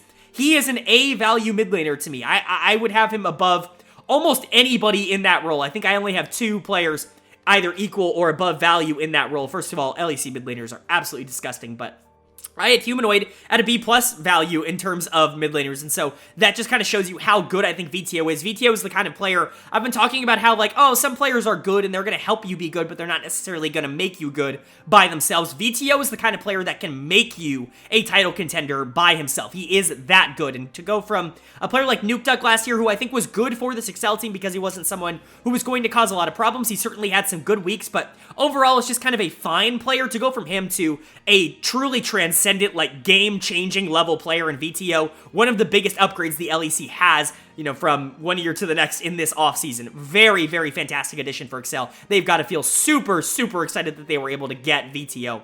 And then you're also able to bring in Targamas, who, might I remind you, from the G2 section, just set the assist record in the LEC. Eagle-eyed fans will note that in the G2 section, we had Targamas going to Mickey as a change and not necessarily a downgrade, and for that, I do agree with. I think Mickey's going to be better for G2, but when you're looking at it from the Excel perspective, going from 2022 Mickey X to what I expect 2023 Targamas to be, I actually have that listed as an upgrade. I think what Targamas is going to give this Excel team is far and beyond what Mickey was giving this Excel team last year, and I think his pairing with Patrick is really going to be a lot of fun to watch. He's basically everything that Patrick could want out of a support and more. A true setup player, a great macro presence, someone who isn't afraid to make plays in the early game, but also knows when he needs to play passive and allow his AD carry to scale up. This is kind of the perfect support for Patrick, in my opinion, and I love, love, love Excel's willingness to go out and get a player like this, even at the expense of Mickey X, because while Patrick and Mickey on paper look like an incredibly dominant bot lane, they just never clicked in that same way. They were never that dominant bot lane that we all wanted them to be. Over the course of 2022, I think Patrick and Targamas as a duo potentially has the ability to completely shatter that. This could be the single best bot lane in the LEC in 2023. You add that on top of VTO in the mid lane, Odo and Xerxes, who have obviously played together, maybe the best weak side top laner who can also carry in team fights, and then a really stable jungler that has proven with multiple rosters in multiple regions to be a positive threat. This Excel team looks awesome for me. This is a team that you don't have to convince me at all that this team is going to be a Worlds team. I could definitely see this being a really strong Worlds team. Hell, even a team that competes for an LEC title in 2023. I love, love, love what Excel was able to do this offseason, and for me, you've got to consider them the biggest winners of the LEC offseason in 2023. Moving on to our first non-playoff team of 2022 summer here as we jump into the 7th place team from last year, and that of course is a team that certainly did not expect to miss playoffs, especially going in to the final week of the season, and that was Team Vitality. Vitality was in a pretty good spot actually moving into the final week of the season. I think I had them second in my power rankings. Going into that final week, they were actually on a hot streak, and everything went wrong for this roster. Not only did I have them second in my power rankings, I had Perks as my MVP favorite going into that, and then they just I mean, what a collapse coming out of them. So they decide they need to make some changes. And in fact, Perks is the only member of this team that is actually returning. Well, kind of. I guess you could say that the jungle position is technically the same because Bo was under contract, but he wasn't able to play last year. He wasn't able to get the visa in time. He will have it for 2023, though, and so their 2023 lineup is looking like Photon in the top lane, Bo in the jungle, Perks in the mid lane, Neon at AD carry, and Kaiser at support. This is certainly an interesting team moving into 2023 because I think there are a lot of things that are going for Vitality. I think the upside of this roster is absolutely massive, and I'm really excited to talk about some of these players.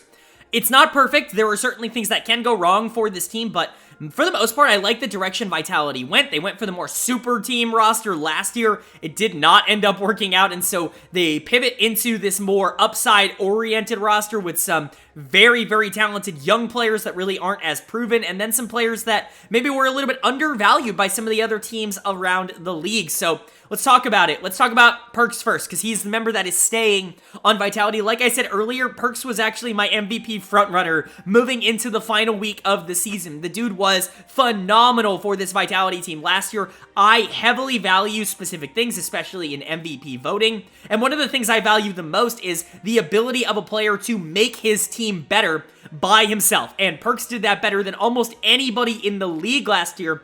He was the most valuable, arguably, to his team in the league last year. Unfortunately, Vitality ends up not being able to push forward, but you're looking at a roster of players who really did underperform throughout the year. You're talking about Haru, Karzi, Labrov.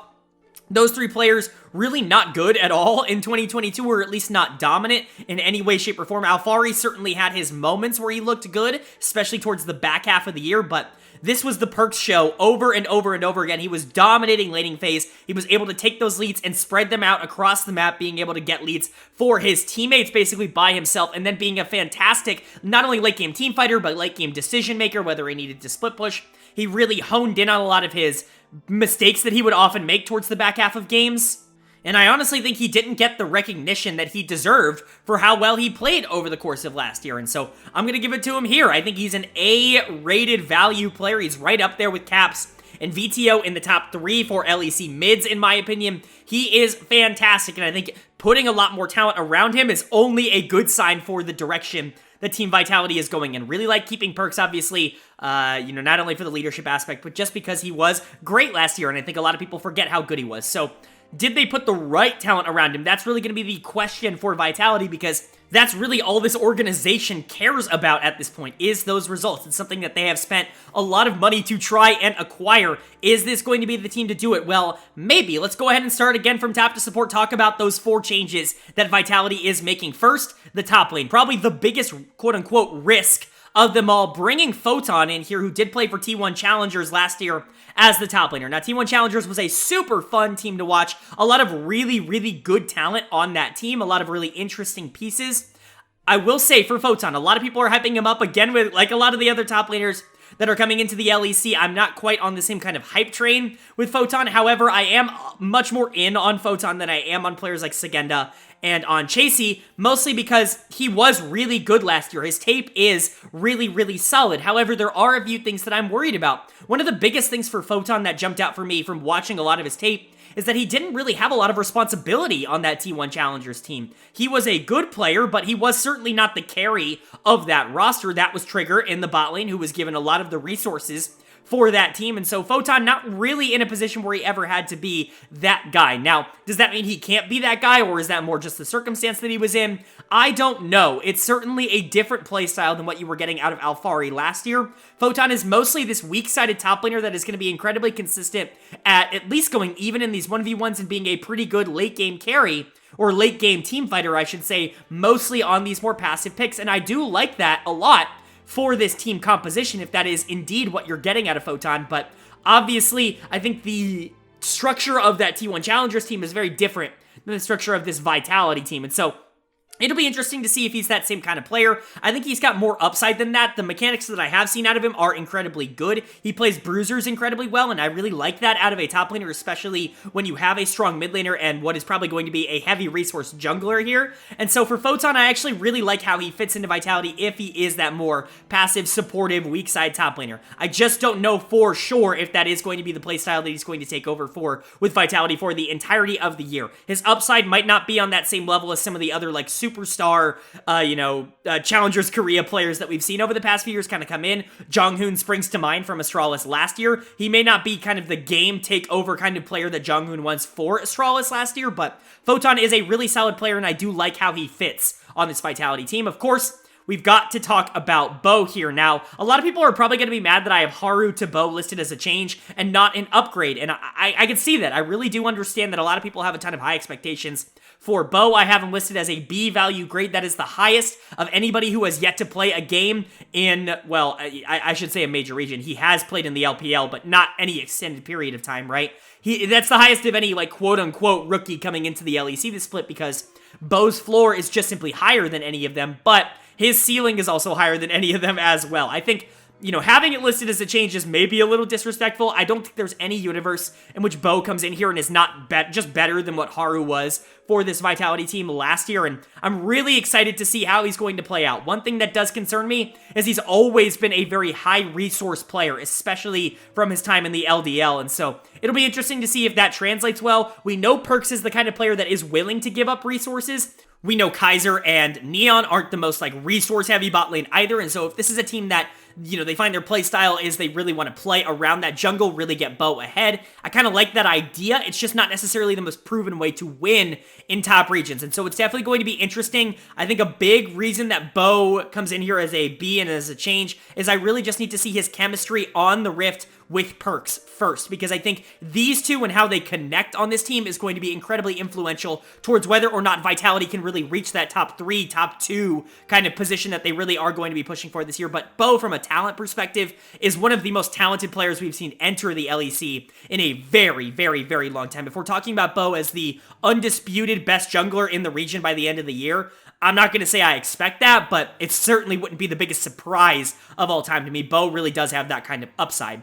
But talking about this bot lane, this is actually another place that I have some positivity towards Vitality's offseason. You're going from Carzzy and Labrov, who were objectively a disappointment for this team last year. They bring Carzzy in as potentially one of the better AD carries over the past few years to try and stabilize that bot lane, give you a bit more aggression on that side. Labrov has been a really consistent piece for this Vitality team. He was kind of the lone retained member from this, pre-Super Team Vitality era, and Labrov was really, really good in the years before. Him and Carzzy just simply did not click on that same level, and so they end up replacing them with Neon and Kaiser here. Let's talk about Kaiser first, because I talked about him a bit earlier on the Mad Lions section. Kaiser, in my opinion, is the best support in the West right now. He has been that for many, many years, up to 2 years in my opinion. I'm really, really excited to see them bring him in. Like I said in the Mad Lions section, Kaiser is just good at every facet of the game. He's incredibly consistent in the early game if you need those 2v2 skirmishes.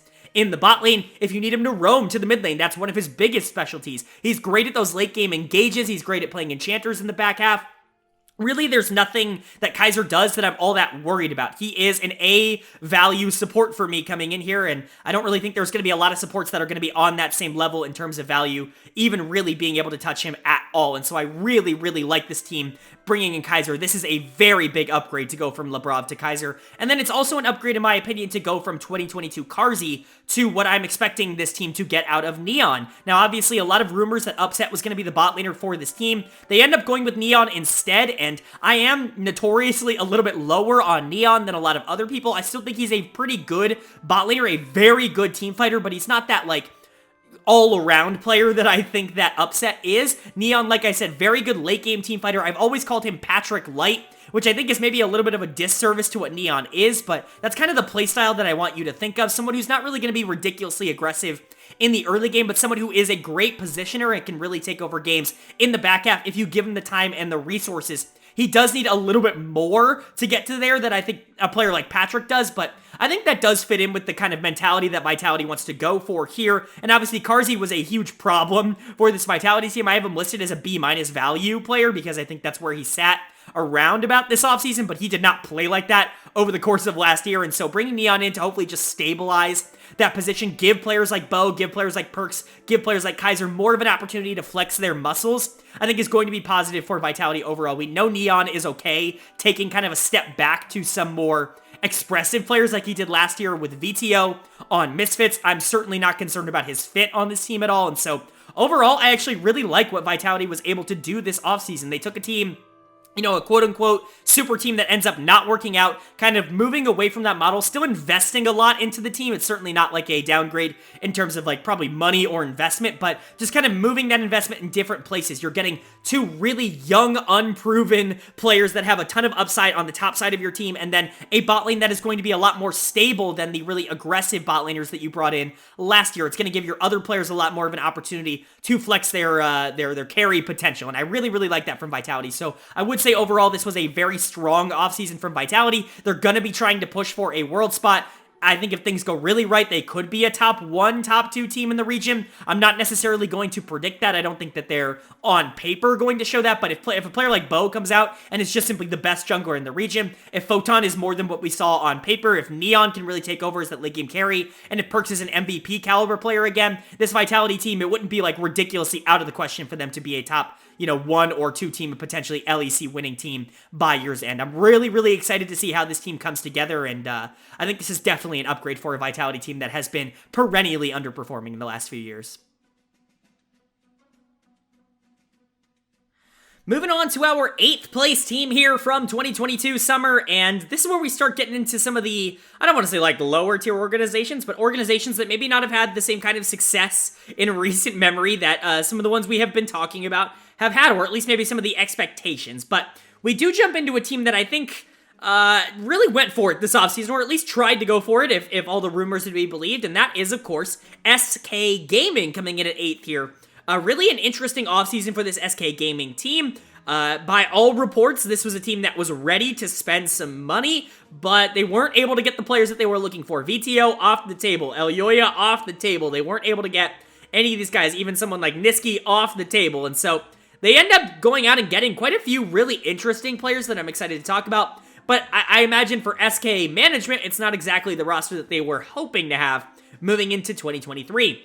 Still, in my opinion, as we'll get to, a much better roster than 2022. And so their roster in 2023 is looking like Irrelevant in the top lane, Marcoon in the jungle, Certus in the mid lane, Exakick at AD carry, and DOS at support. And so let's go ahead, as we do usually here, and we start talking about the players that returned first. And again, just like Vitality before them, the only player to return is in the mid lane, and it's going to be Certus in the mid lane, who I was actually very high on, especially towards the back half of the year. I was really starting to like how he was playing. He reminds me a lot of Cream in the LPL, for the LPL fans out there. Very similar player, at least in terms of like playstyle and mentality. I think you could throw a player like Closer, not the LCS Closer, but the LCK Closer, the Live Sandbox Closer, into that mix as well. Players who are very adept at a very particular style of play, maybe aren't super great at transitioning that same style into a grander picture, but are very, very good when they're able to kind of get their game plan moving on. And Certus definitely falls into that boat. Very good at the assassins, very good at picks like LeBlanc, like Akali, very much come to mind when I think of Certus. And he really, when he got those champions, he was able to make teams pay, even in the LEC for that. He was able to win quite a few games for SK Gaming last year. Really like him as a player. If he can grow into a more complete package player, if he's able to pick up some of these more supportive style mid laners, something that isn't quite as resource heavy in the mid lane, I think he could be a really interesting player in a long-term perspective. I really like SK kind of locking down Certus, saying like, hey, we're going to stick with you for next year. We're going to keep moving with you in the mid lane. I have him as a C+ in terms of value. I think realistically, he could be a little lower when he's not on his main champions. He's a little bit lower. When he is on his main champions, you know, he plays a little bit higher than that. He's a B- like level player when he is on the champions that he is like good at. But I think for the most part, he's a decent asset that I think can grow a bit in the future, especially if he expands his horizons with how he plays the game. But for that to be the only member you bring back, I think is pretty good for an SK Gaming team that really wasn't all that great last year. Although they did have some good moments, it certainly wasn't great in a grand scheme of things. So let's talk about the 4 members that they bring in here, of course, starting with the top lane. You're going from Genax here to Irrelevant. And I was actually really impressed with GenX last year. I thought he was the most underrated player in the LEC. If I gave that award out, it certainly would have gone to GenX because absolutely no one was talking about him. But I thought he had a very good year. In my opinion, he was the best player on SK Gaming last year, and I think it showed. But even with that, you're bringing in Irrelevant here in the top lane, who just had a complete breakout season with Misfits last year in the top lane. He was awesome. He was really good at pretty much every facet of the game. He could carry, although it's really not his specialty. He's just a great team player to play either weak side or to play a team fighting role from the top lane position. Obviously, that was kind of the meta last year, and so he really fit into that well, but he was awesome. I actually think he almost went a little bit under the radar in that same way that a player like GenX did, because people just weren't really that high on Misfits in general. But Irrelevant was a big part of why that team was a lot better than people gave it credit for. I talked about that in the Heretics section when I was talking about Misfits. Irrelevant, VTO, and Mursa were the three players I was the most impressed with coming out of that Misfits team last year. And so Irrelevant coming in here to SK, he signed relatively early on in the process. I think he maybe have been like the first or second free agent signed. I know Mursa was pretty high up there with Heretics as well, but Irrelevant was very early in the process, and that's what really gave me a lot of confidence that this SK Gaming team was really trying to go for things this year, because this is a really good addition. I don't imagine that he cost a ridiculous, ton of money, and so to bring him in, I actually thought was a really, really cool and interesting decision, and I really like that. I think he's going to be really good on this SK Gaming team. Pairing him up with another player that I really like here in the jungle in Marcoon. Just talked about him in the Excel section. I think Marcoon is another player that maybe doesn't get the kind of credit he deserves. I think for a large portion of last year, he was a top 3-ish jungler in the LEC, was certainly in my consideration for All-Pro. I don't remember if I gave him third team All-Pro. If I did, you'll let me know down in the comment section below. But going from a player like Gilius, or at least what 2022 Gilius was, to Marcoon, I think is one of the biggest upgrades of the offseason. Very similar, in my opinion, to the Nuke Duck to VTO pipeline that Excel had. Gilius was a disaster for this SK Gaming team last year, was consistently losing them early games and putting them in positions where players like GenX and Certus really had to outplay their opponents heavily in order for them to be in a good spot. And so to bring in a player like Marcoon, who is specifically known for his good early games, really like that decision from SK. I think when you're looking at this top 3, which were the first 3 players they ended up locking in for next year, I was actually like, okay, this team is really building something. And I don't think that entirely went away when they signed their bot lane, but it certainly is kind of a different expectation, I would say, here, as they bring in the LDLC bot lane here from the ERLs in Exakick and DOS. Now, Exakick is a player I actually really like the tape of. Now, I went in watching a lot of these ERL players, obviously, as everybody knows on this channel. The ERLs are unfortunately a league I'm not really able to watch a lot live, because look at the amount of things that I cover on this channel. It already takes pretty much all of my time to watch every single game of all 4 major regions, as well as NA Academy, all the 5 regions that I cover on this channel. So, fortunately, I'm really not able to watch a lot of the ERLs live, but going back and watching some of these players for the tape here, Exakick was someone who really stood out to me. I could definitely see why some top teams in the industry were actually looking at him as a potential option. Most notably, obviously, was Fnatic. That was actually an option that they were looking towards, or at least that is the rumor that is being put out there. Exakick actually chooses SK Gaming as his location here, which is incredibly interesting overall, and I think it's a pretty big win for SK. This is the kind of player that I think definitely can grow into a really solid bot laner in the LEC. I think he could potentially be on that same level as a player like Neon, or maybe even a little bit better, right? Like around that level. He is aggressive in the early game. He's certainly not this passive player, but he is a very good team fighter as well. He doesn't really have this one area that he completely dominates right now, but he's got great fundamentals. He's got great mechanics. He's not really a dumb player. He doesn't just make these crazy mistakes that you kind of need to iron out of his game. He's kind of a complete product, quote unquote, in terms of like not a lot of like crazy flaws, but the upside, if you're able to unlock kind of his mechanical upside, I think is going to be phenomenal. I think it's a great change to go from Jezu to Exakick. I have this listed as a change right now, but I think in the long run, this is more than likely going to be an upgrade rather than a change. I think Exakick will be better than what Jezu was giving you over the course of the year. Now, where I think, it maybe balances out a bit is bringing Dawson as your support here. Obviously, played with Exakick on LDLC last year, but Dawson is the kind of player that has been kind of in the atmosphere of the LEC for quite a while. You're going from Treats to DOS. This is where I think, I have it listed as a change, but maybe it's a little bit of a downgrade. That's why I have them both listed as a change, because I think generally speaking, the bot lane is more of a change than it is an upgrade or a downgrade. The bot lane position maybe got a little bit better. I think the support position maybe got a little bit worse. I'm really not all that into DOS. He's not a player that was really on my radar for the LEC, especially going and rewatching his tape. that was Exakic's bot lane by a considerable margin. Maybe you want to bring him in just for a little bit of consistency when it comes to playing together, but I don't know if you can really make the case that those two, or DOS in particular, is like this LEC standout. Obviously, there were a lot of questions about his character, his solo queue record in the past, and his, let's say, less than stellar use of words in chat.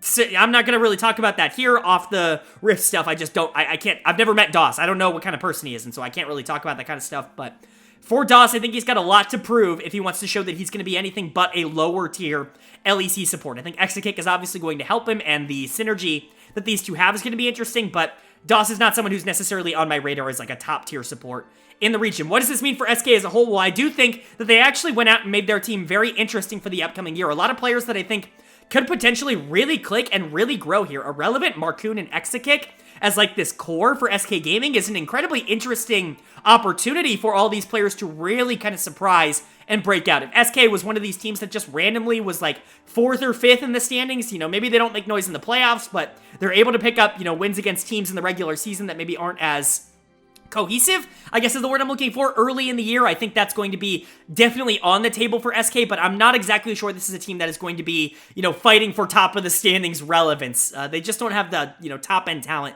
to be able to compete. But overall, for a team that definitely was trying to make a splash this year, while maybe they didn't get any of the big names that they were looking for, they certainly didn't put a roster on the Rift that is going to be a complete disaster. I think that this is a team that can take games off of top teams in the regular season. Maybe they don't have the upside, like I said, but I really do like what they're going for, and if you can get the upside out of a player like Marcoon, who could be the #1 jungler in the league, he does have that kind of upside. A player like Exakick, I think, could be a top tier AD carry. Certus, if you can kind of broaden his horizons and maybe Irrelevance, this awesome weak side top laner, I think this could be an interesting team overall. So yeah, I like what SK did this offseason, even if it's not the most flashy of all of the 10 teams in the LEC. That brings us to our 9th place team. We're really starting to get into some teams that I think are more looking for upside rather than results right now. I think pretty much every team, well, both teams from this point onward are really kind of in that mindset where I don't know if either are really going to be looking at immediate success here in 2023, so my expectations for them are going to be a little bit different, and the way I talk about them are also going to be a little bit different in terms of, are they acquiring pieces that I think that either can turn into really solid players that they can keep or sell in the future, or are they going to be able to, push forward the players they already have in order to create a lot of value for them? And that's going to kick off with our number 9 team here in Astralis. And Astralis was not the number 9 team for a majority of the season last year. In fact, they were really fighting for playoffs going into the final week of the season. They really collapsed. They had a worse week than SK, so they fall down below them in the standings. But they were in that top 7, top 8 kind of category, kind of conversation for quite a while last year. This was not a team that was as, out of it as 9th place may make it seem. But they certainly do make some changes here in the offseason. Top side's completely different. Bot side is this kind of like approach here, and we'll get into that. And so their 2023 lineup is looking like Finn in the top lane, 113 in the jungle, Dior in the mid lane, Kabe at AD carry, and Jonghoon at support. As per usual, we're going to start with the unchanged positions first. Now, it's a little bit different with Astralis because they actually kept a majority of their roster here. And so we're going to be talking about how these guys kind of worked last year and whether or not I think it was a good idea to keep them moving forward. And I actually want to go out of order a bit here, and I want to talk about the bot lane first, because when you're talking about the strong point of Astralis last year and why they were really able to surprise a lot of people in terms of the results, especially early on in the season, I think a lot of people are going to point to how good this bot lane was in comparison to what the expectation for them was. Most notably Jonghoon in the support position, who I think is an absolute stud for this team. I mean, you rarely see a player of Jonghoon's caliber be on a team like Astralis, especially for multiple years. I was expecting, and I think I said this last year, a lot of top teams to be calling Astralis saying, hey, what would it take to get Jonghoon? And, for their credit, they were able to keep him. I'm not sure if those conversations were really ever had. I'm not sure if a ton of teams were interested, but he's awesome. He's a big risk taker, a very aggressive support, not afraid to try and make some plays, especially early on. He's most notable, obviously, for his Pyke, but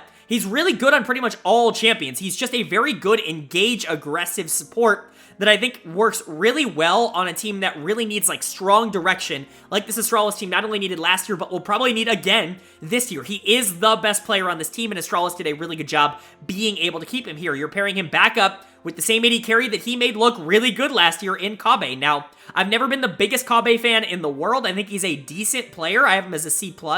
Great. He's a, relatively starting caliber player in the LEC, but not someone who I think is like a super strong starter in that same sense. And so him paired up with Jonghoon, these two obviously worked together really well last year, and Kabe actually capitalized on a lot of the things that Jonghoon did well very strongly last year, and so I can understand wanting to keep those two together. I maybe would have looked for a little bit more of an upside pick here in the bot lane, because I don't really think Kabe's ever going to be pushing you across the finish line for this Astralis team, but, it is what it is. Kabe coming back here, kind of a veteran, piece in a team that is a little bit younger than especially it was last year, but younger than a lot of the other teams in the LEC here as well. And so Kabe Jonghoon returning as the bot lane, definitely don't hate that. You're also bringing back Dior here in the mid lane. Now, Dior certainly didn't have the most explosive of rookie years here, but he's also incredibly inexperienced and incredibly young. We'll talk about that with another player who's joining this team, an incredibly young player. But remember, Dior only had half a year of pro experience before he got brought onto Astralis here, and so not really a player that had ever, been given the opportunity to continuously grow. And so I'm a little bit more forgiving with them bringing him back, giving him another opportunity, but he just simply was not LEC quality last year. Obviously, you're really hoping that he's going to be able to change that and become LEC quality this year, but if we're just going based off of 2022, he was one of, if not the worst mid laner in the league, and so you could argue that the mid lane pool only got stronger this season, and I would agree with that. And so for Dior, he's just got a lot to prove to me. He was a weak point for Astralis, but again, like I said, because of his just general lack of experience at a pro level and the upside that all of these teams really seem to see in this guy, I can definitely see a world in which Astralis is just like, we're gonna kind of stick it out for a few years, really see if he can grow into the player that his mechanics seem to show he can be. And, I get it, especially for an organization like Astralis that's never really going to be in the bidding for a lot of these top-tier players. I like going with a higher upside player, even if his floor is a little bit lower, in comparison to maybe bringing in a veteran that may not be as, growth potential oriented. You want to bring in players for this organization that either are going to push you over the top, or, like I said, that you're going to be looking to sell for big money to reinvest into the team. And so, for Astralis, I understand keeping Dior here, and in fact, I don't hate the decision at all.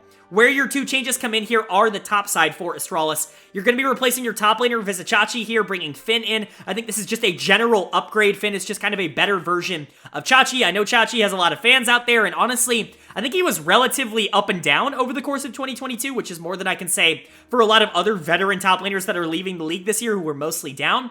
Chachi certainly had some good moments, but Finn is just generally a better player in that role. To be able to bring him in here is a pretty big win. Now, Finn was really, really good for the first half of the year in 2022. I thought he was really good on Excel. He was making Excel look really smart for taking a chance on a player that, last we saw was kind of bad on CLG and giving him a prominent role on a team that was trying to win. But he really started to show kind of the negative tendencies that he'd been showing over the past few years over the second half of 2022. Now, you're hoping you can get the good version of Finn, but this is a player that can sometimes take a little bit too many risks in the top lane. Maybe that was just an Excel thing. This was a player that was very notable for his weak side play early on his career, obviously, with Rogue.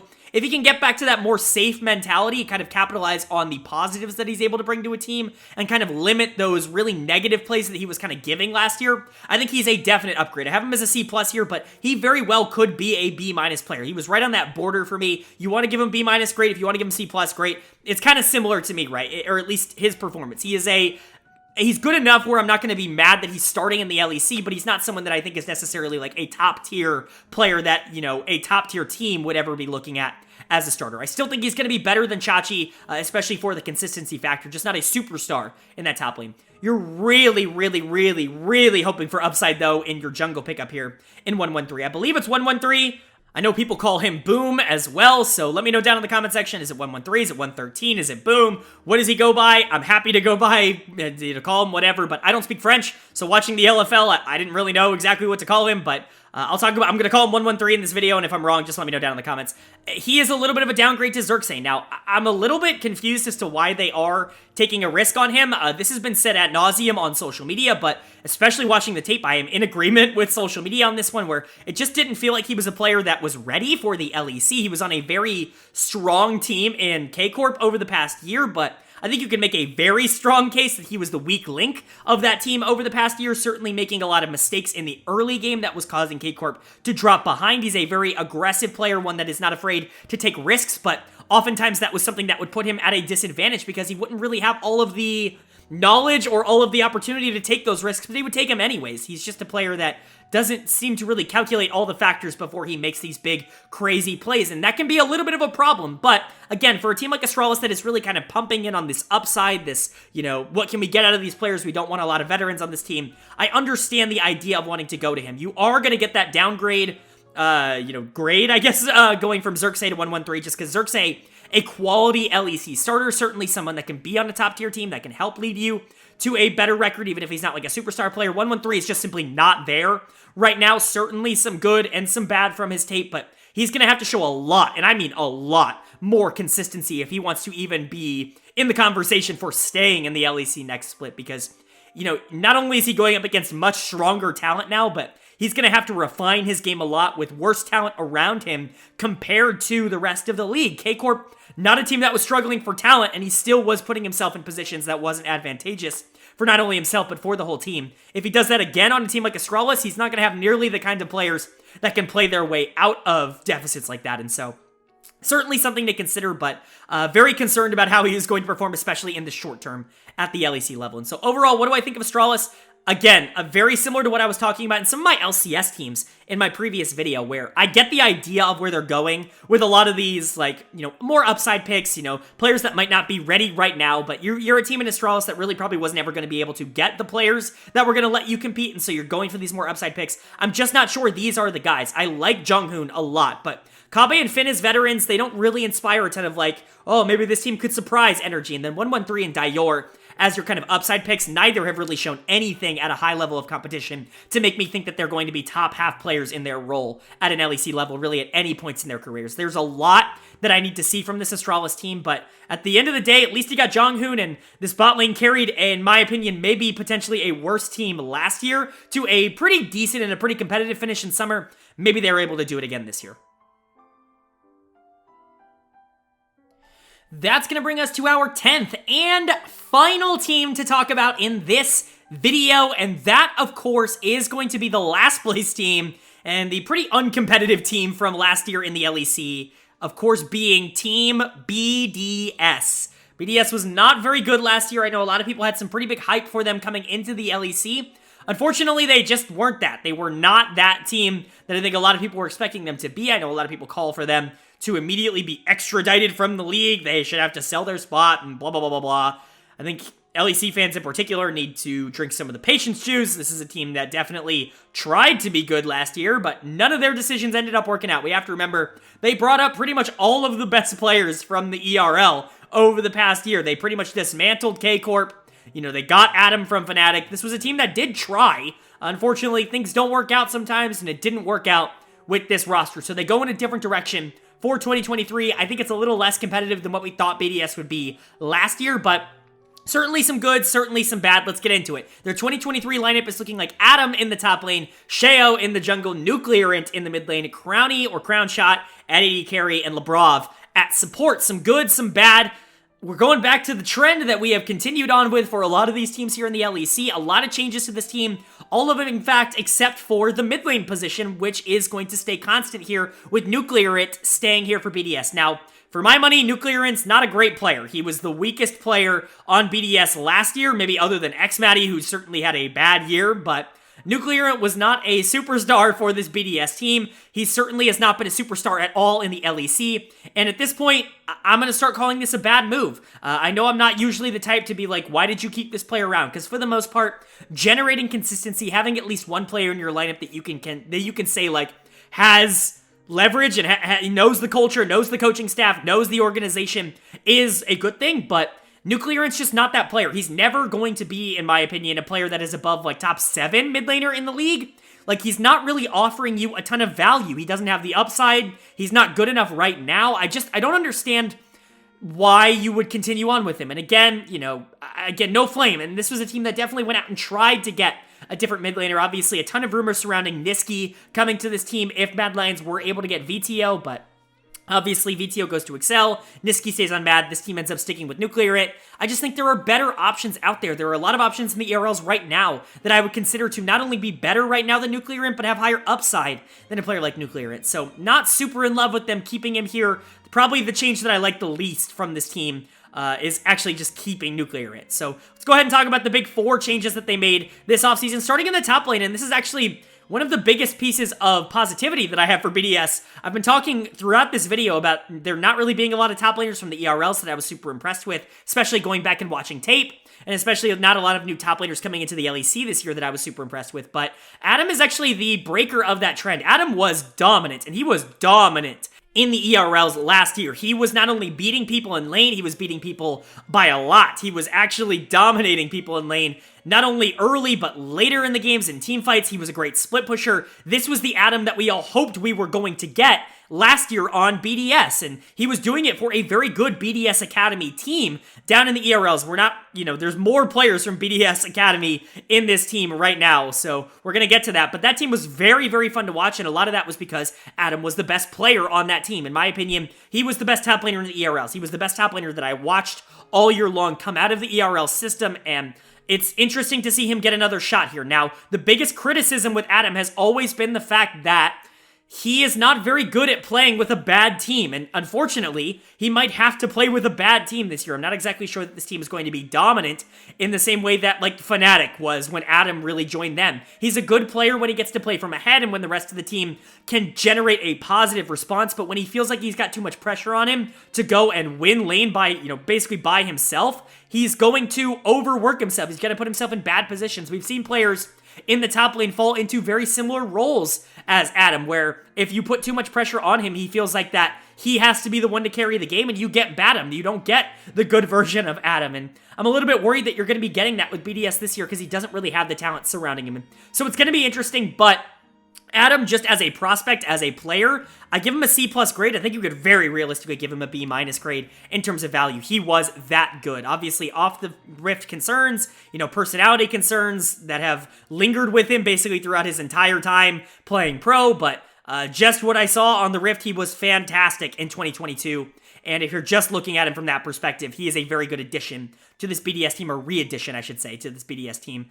You're bringing in Sheo to play jungle here. I'm going to say something about Sheo that I think is not really going to surprise a lot of people, but Sheo is literally the exact same player as Schlatan was last year for Misfits. If people remember, Schlatan ended up obviously getting replaced by Zanzara towards the back half of the year for that Misfits team, but Schlatan, kind of a good player, not really going to ever be able to take over the game, doesn't really have this big carry mentality, just kind of a fine player that can play at a lower tier LEC level. That's what I see out of Sheo. He's not this dominant jungler that's really ever going to be able to win games on his own, but he's okay enough. Going from Syncroft to Sheo, I actually think is a little bit of a downgrade, at least in terms of immediate impact. I like Syncroft as a player. He certainly had a bad second half of 2022, if only because the rest of his team was completely collapsing around him, but Syncroft showed a lot of really good things at the beginning of the year that I think really could have carried over, but they end up wanting to move in a different direction, and Sheo is that direction. Do I think that he could be kind of a decent piece moving forward? Maybe, but in the same way that I thought last year Schlatan maybe could be a piece for Misfits moving forward, in that I just don't think he's ever going to be like part of your big plans. He's never going to be on a playoff like caliber team as a starting jungler. He's just not that kind of player, or at least that's the kind of, analysis that I got from watching Sheo. So bring him in, not the most like crazy signing here. I'm not super hyped about it, but obviously could have been worse. I think he's a better player right now than a player like 113 is on Astralis right now, for context. I think Sheo's fine, just not a superstar.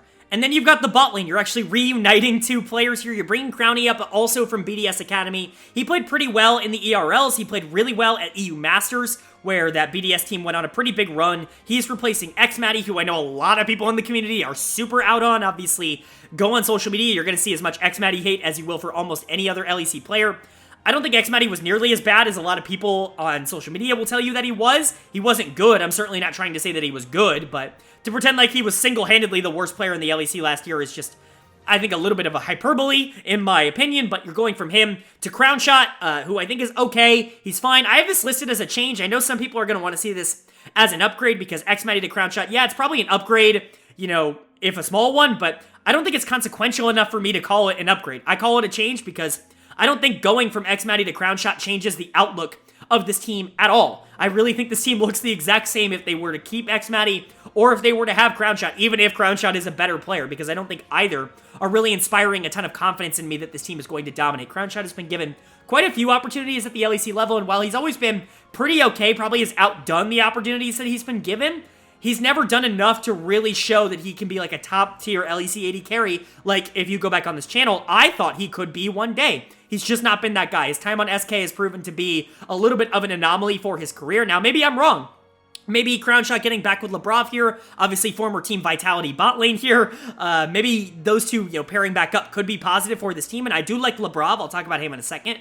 But I just don't expect that. I really don't think that this bot lane is going to be anything more than like a relatively okay bot lane, and I think you've got to be looking for more than that for BDS at this point. And then for Labrov, he's a good player who had a really bad year. Vitality was a disaster, and obviously that Vitality bot lane, especially of Carzzy and Labrov, was a disaster. Labrov has been a very consistent player over the course of his career, however, and I wouldn't expect that to change too much moving into 2023. I think he's going to be better this year than he was last year, because I think the situation surrounding him, while maybe the players are worse, I think the expectations are a little bit different, and so even if he plays the exact same, I think he's going to be looked at a little bit more favorably. That's why I consider this a pretty strong upgrade. Limit, Air Dot, whoever was in that support position for BDS last year was not super impactful for this team overall. I think Labrov is going to be giving you a ton more than either of those players are going to be giving you moving into 2023. And then again, Crownshot and Labrov getting back together, they were okay on Vitality. Hopefully you can get a middle tier bot lane from those two. And so overall, where do I think BDS kind of stands? I think there's a chance this team can outperform expectations if Adam really takes off as one of the,